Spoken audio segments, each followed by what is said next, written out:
Hello and welcome back to another FPL captaincy video. This is the first one we've had in a good few weeks now, due to the fact that there's obviously been double game weeks for Liverpool, and there's really no point in making a whole video just to end up with Mo Salah as the captain at the end, because he is one of the only players with a double game week. So of course Salah was the captaincy pick for game week 24 and game week 25. Obviously, returned really nicely for those as well, with 58 and 40 points, which does give us still a really nice return, with only 6 blanks so far this season from our captaincy picks. So we are back at it this week. It does look like it is a difficult week to try and pick a captain, with Salah now playing against Manchester City at home, but we've got 4 brand new picks this week, and let's take a look at them.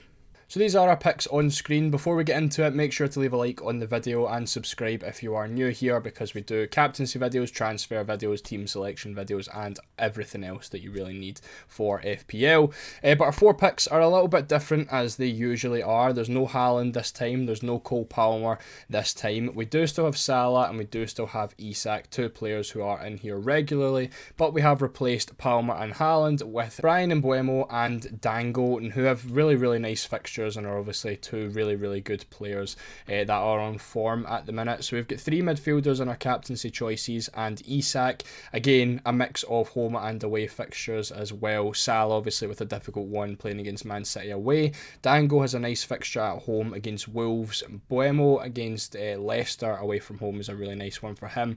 And then again, still a difficult fixture for someone like Isak, who's playing at home to one of the better defences in the league, and that's Nottingham Forest. Obviously 2 teams that are competing for top 4. It should be a really good game. Predicted points wise as well, again, a very low scores across the board for everyone here. Salah with a 7.2 and a 6.9, which is pretty low compared to previous weeks that we have had him as captain. He is top of the list for Fantasy Football Hub and FPL team. That's followed by Alexander Isak from Fantasy Football Hub. He has a 6.8, so he's up there, kind of up there with Mohamed Salah, around the 7 points mark on Fantasy Football Hub, but he's down at 5.6 on FPL team, where he's not really expected to do as well. Then we've got Dango and Mbeumo, who are both sitting around that 6 to 5 points mark. Dango obviously dropping below 5 with 4.3 on FPL team. But again, like I said, it is a very low scoring week by the looks of things. No one really standing out at all, but Mo Salah is the one on top.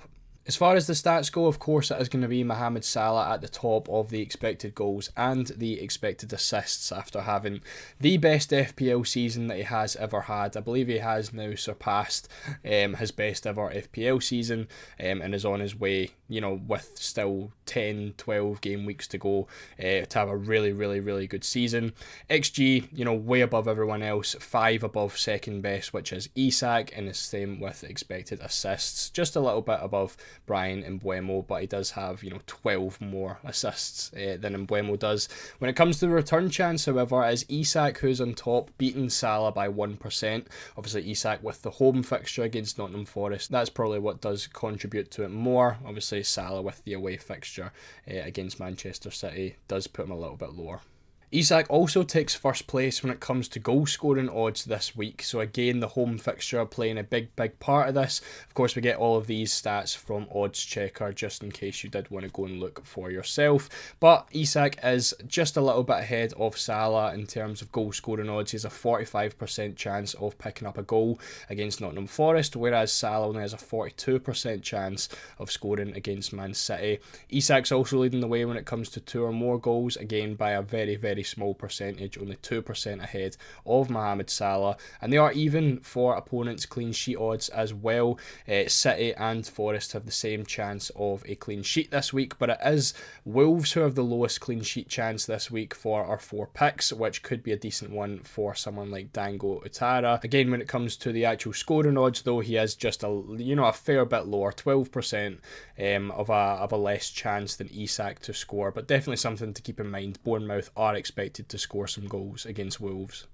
When it comes to set pieces, however, we don't have 4 penalty takers this time round. Dango is the one from Bournemouth that does have the highest expected points this week, but he obviously is not the penalty taker despite being the starting striker for Bournemouth at the minute. So for me, I think that does rule him out as a captain. I normally like to go for a penalty taker as my captaincy choice. So in my position, I would prefer to go for someone like a Mo Salah, an Mbeumo, an Isak, or even someone like Kluivert. You know, he doesn't have the same amount of expected points, but he does have the penalties in the locker in case something does come around. When it comes to Mbeumo, he's the one, you know, with the best chance of picking something up from a set piece. He has the penalties, the free kicks, and he does take some of the corners as well, just in case you want to cover all the bases when it comes to the set pieces.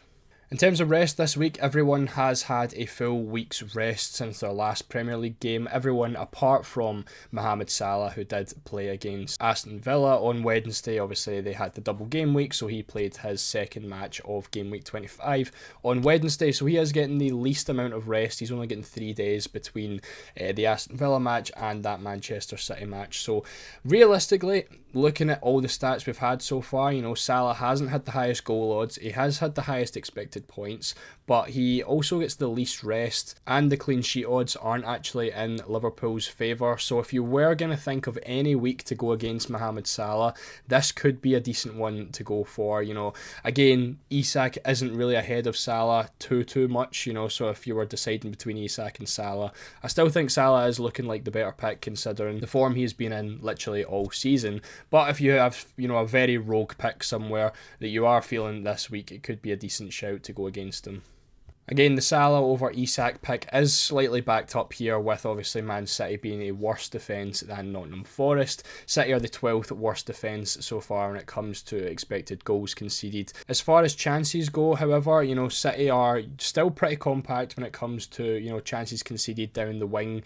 50 chances down Mohamed Salah's side. It is actually the least amount of chances of everyone here. Obviously Nottingham Forest, considered a really good defence, have also conceded more chances down the right wing than Manchester City have. So again, despite Salah being in, you know, brilliant form, he could be liable to another blank this week, just basing off how the stats are looking. Someone like Dango, someone like Mbeumo, really good chances depending on where they play. I think Wissa could be a really good pick this week with Leicester conceding so many chances down the middle. Obviously the third worst defence in there as well. In terms of captaincy pick, it is a little bit, you know, iffy because obviously Wissa doesn't take the penalties and we know how important penalties can be when it comes to a captaincy choice. Again, similar with Dango, he is playing down the middle, 158 chances, conceded down the middle from Wolves, but again, he doesn't have those penalties. So in a week where it does seem very difficult to try and choose a captain, I feel like it's just the safest option to go for the old reliable, the player who has been returning in essentially every single match so far this season. He is obviously the highest for expected points, so you can't go really wrong with that. He gets 13 points in the reverse fixture at home against Man City at Anfield, and he has only blanked 4 times this season. Again, like I said, it is a week where it is very difficult to try and pick a captaincy. A lot of the good fixtures are away from home this week, so it is, you know, a little bit more risky than it normally would be. With Salah only blanking 4 times in 25 games so far this season, it does just feel like the safe pick to go against him against Manchester City. He's got 7 goals and he's got 6 assists in his 6 games so far this season against the Big Six as well. So to continue on that streak, I think we go for Mohamed Salah as our captaincy this week.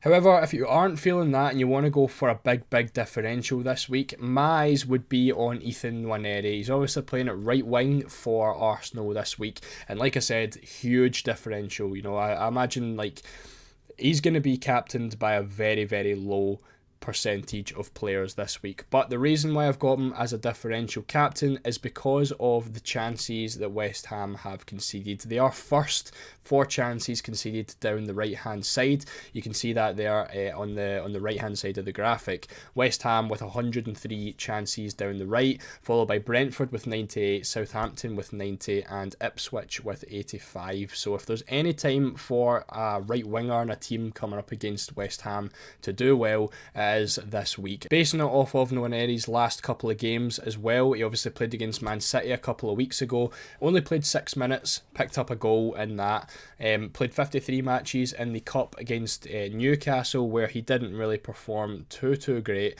but then his most recent match against Leicester, he played the full 90 minutes, created 2 chances, had 4 shots, had a 0.75 expected goal involvement, and picked up an assist late on to assist Mikel Merino, and he obviously picked up man of the match as well. So a really good performance from him.